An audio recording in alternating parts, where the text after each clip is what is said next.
আসসালামু আলাইকুম ওয়া রাহমাতুল্লাহ। প্রিয় দর্শক, আশা করি মহান আল্লাহ তাআলার অশেষ মেহেরবানিতে সবাই ভালো আছেন। আজ আমি আপনাদেরকে জানাবো গুনাহর কারণে পার্থিব ক্ষতির বয়ান বা মাসআলা।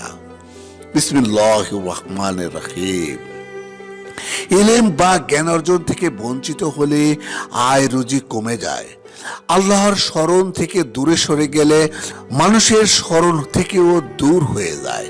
বিশেষত নেককার লোকদের স্মরণ থেকে দূর হয়ে যাবে, অধিকাংশ কাজে বিপদ পড়ে যাবে। মন পরিষ্কার না থাকলে সারা শরীর দুর্বল হয়ে যায়। ইবাদত থেকে বঞ্চিত হলে বয়স কমে যায়। তওবা করার সামর্থ্য না হলে কিছুদিনের মধ্যে অন্তর থেকে গুনাহের চিন্তা দূর হয়ে যায়। আল্লাহ তাআলার নিকট অপদস্থ হতে হয়।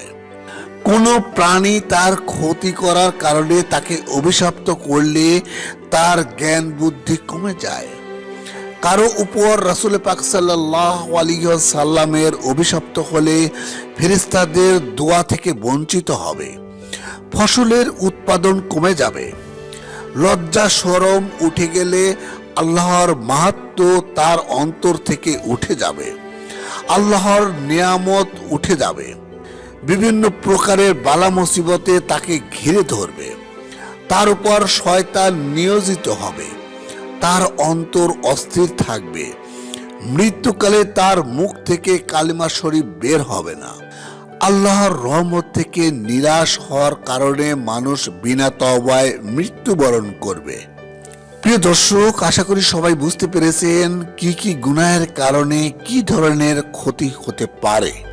যারা চ্যানেলটিতে নতুন এসেছেন তাদেরকে অনুরোধ করছি সাবস্ক্রাইব, শেয়ার এবং লাইক করার জন্য এবং সেই সঙ্গে ইসলামী বিভিন্ন বিষয় প্রচারে সহযোগিতা করার জন্য। সবাই ভালো থাকবেন। আল্লাহ হাফেজ।